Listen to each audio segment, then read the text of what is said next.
அனைவருக்கும் ஆனந்தமான இறைவணக்கம். ஆன்மீக சிவ சொந்தங்களே, 6/6/2026 தேய்பிறை சஷ்டி, வைகாசி மாதம் வரக்கூடிய தேய்பிறை சஷ்டி மிக மிக சக்தி வாய்ந்த நாள். இப்போ ஒரு எளிமையான ரொம்ப சூட்சமமான ஒரு பூஜை சொல்லித்தரேன். இந்த பூஜையை தவறாமல் உங்கள் வீட்டில் செஞ்சுருங்க. கண்டிப்பாக உங்கள் தலையெழுத்து மாறி ஆனந்தம் பிறக்கும். நம்பிக்கையோடு செய்கிற பட்சத்தில் பூஜை எப்படி செய்யணும்னு தெரிஞ்சுக்கிறதுக்கு முன்னால் ஒரு தகவல். நாளை மறுநாள், அதாவது ஞாயிற்றுக்கிழமை 7/6/2026 ஈரோட்டில் பெண்களுக்காக அற்புதமான 11 சக்தி யோக கலைகளை சொல்லித்தர போகிறேன். 11 விதமான பிரச்சனைகளை சமாளிக்கிறதுக்கு அந்த யோகக்கலை உங்களுக்கு மிகப்பெரிய உதவியாக இருக்கும். பெரிய பெரிய மந்திரம் எதுவும் இருக்காது. எளிமையான யோக பயிற்சி. அந்த யோக பயிற்சியினுடைய பெயர்களை பாருங்கள், கீழே டிஸ்கிரிப்ஷன் பாக்ஸில் கொடுக்குற 11 விதமான யோக பயிற்சி கொடுக்க போகிறோம். பெண்களுக்கு மட்டுமே அனுமதி இலவசம்.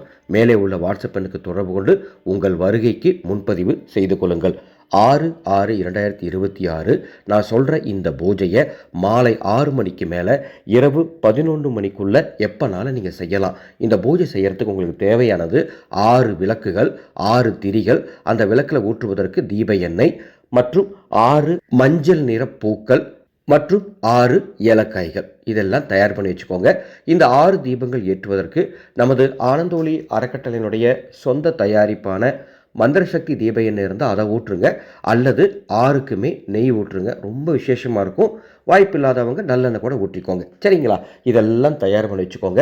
உங்கள் வீட்டில் இருக்கக்கூடிய முருகப்பெருமான் படம் அல்லது சிலை அல்லது வேலுக்கு பொட்டு வைத்து பூ வைத்து அலங்காரம் செய்து கொண்டு அதற்கு முன்பாக சரவண பவ அப்படின்னு எழுதுங்க. நீங்கள் பச்சரிசி மாவில் எழுதினாலும் சரி, கோலம் மாவில் எழுதினாலும் சரி, அல்லது மஞ்சள் பொடி கொண்டு எழுதினாலும் சரி, வேறு எந்த ரூபத்தில் எழுத சாக் பீஸில் எழுதினா கூட சரி, அது உங்கள் விருப்பம் தான்.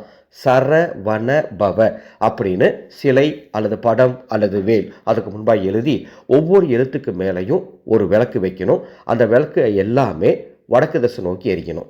வரிசையாக 6 விளக்கு வச்சுருங்க. அந்த விளக்குக்கு முன்னால் 6 பூக்கள் வைங்க. அந்த விளக்கில் ஒவ்வொரு விளக்குலையும் ஒவ்வொரு ஏலக்காய் போட்டுக்கோங்க. இதெல்லாம் தயார் பண்ணி வச்சுட்டு முருகப்பெருமானுக்கு ஏதேனும் இனிப்புகள் அல்லது பழங்கள் அல்லது பால் நெய்வேத்தியமாக வச்சு முழு பக்தியோட, அதாவது பக்தினா எப்படி இருக்கணும்னா முழு சரணாகதியோடு, அவனின்றி உலகில் வேறில்லை அப்படிங்கிற இந்த எண்ணத்தோட முருகப்பெருமான மனசில் பிரார்த்தனை பண்ணிட்டு ஓம் சரவண பவ அப்படின்னு சொல்லுங்கள். முடிஞ்சால் வாய் விட்டு சொல்லுங்கள் அல்லது மனதுக்குள்ளேயே சொல்லுங்கள்.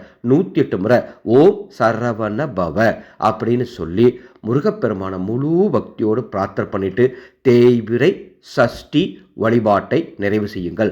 வழிபாட்டை நிறைவு செய்து முருகப்பெருமானுக்கு தூபதீபம் காட்டுங்க. உங்கள் வீட்டு தெய்வத்துக்கும் தூபதீபம் காட்டுங்க. வீடு முழுவதும் காட்டுங்க. நிலைவாசலுக்கும் தூபதீபம் காட்டுங்க. அவ்வாறு காட்டிட்டு ஒரு அரை மணி நேரம் கழித்து அந்த விளக்கில் குளிர வச்சுட்டு அந்த ஏலக்காய்களை எடுத்து நீங்கள் அப்புறப்படுத்திடலாம். அல்லது அதை தூளாக்கி சாம்பிராணி கலந்து சாம்பிராணி போட்டுக்கலாம். அந்த நெய்வேத்தியத்தை எடுத்து நீங்கள் பகிர்ந்து கொள்ளலாம். எவர் ஒருவர் இந்த பூஜையை உங்கள் இல்லத்தில் செய்கின்றீரோ நிச்சயமாக அவருக்கு முருகப்பெருமானின் அருள் முழுமையாக கிடைக்கும் என்பதில் மாற்று கருத்தில்லை. அன்பு சொந்தங்களே, ஒரு தகவல் உங்களோட நான் பகிர்ந்துக்கிறேன். இதற்கு அன்பு கூர்ந்து நீங்கள் பதில் தரணும்னு அன்போடு கேட்டுக்கிறேன். நமது ஆனந்தோலி அறக்கட்டளை அன்னசேவை என்ற ஒரு குழுவை நடத்திட்டு இருக்கோம். அந்த குழுவுக்கு நிதி திரட்டுறதுக்காக நம்ம சக்தி வாய்ந்த ஆனந்த ஒளி மந்திர சக்தி தீப எண்ணெய் அப்படின்னு தயார் பண்ணி கொடுத்துட்ருக்கோம்.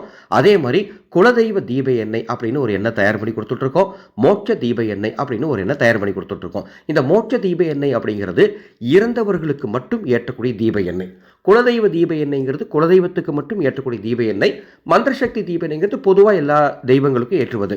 பல சகோதரிகள் பல நாட்களாக சுவாமி இது தனியாக அது தனியாக வாங்குறது கொஞ்சம் சிரமமாக இருக்குது அப்படின்னு வாட்ஸ்அப்பில் சொல்லிகிட்டே இருக்காங்க.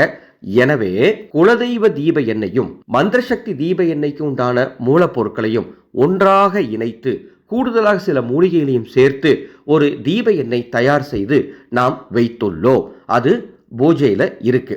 இப்போ இந்த தீப எண்ணெய்க்கு என்ன பெயர் வைக்கலாம் அப்படின்னு உங்களது கருத்துக்களை வரவேற்கின்றேன். மீண்டும் சொல்றேன், மந்திர சக்தி தீப எண்ணெய் மற்றும் குலதெய்வ தீப எண்ணெய் 2 தீப எண்ணெய்களையும் ஒன்றாக சேர்த்து நிறைய மூலிகைகளை போட்டு உயிரூட்டி புதுசாக தயார் பண்ணி வச்சிருக்கோம். அந்த எண்ணெய் குலதெய்வத்துக்கும் தீபம் ஏற்றலாம், மற்ற எல்லா தெய்வத்துக்கும் தீபம் ஏற்றலாம். தனித்தனியாக நீங்கள் வாங்கி சிரமப்பட வேண்டியதில்லை. அதனால் அப்படி ஒரு எண்ணெயை நம்ம தயார் பண்ணியிருக்கோம்.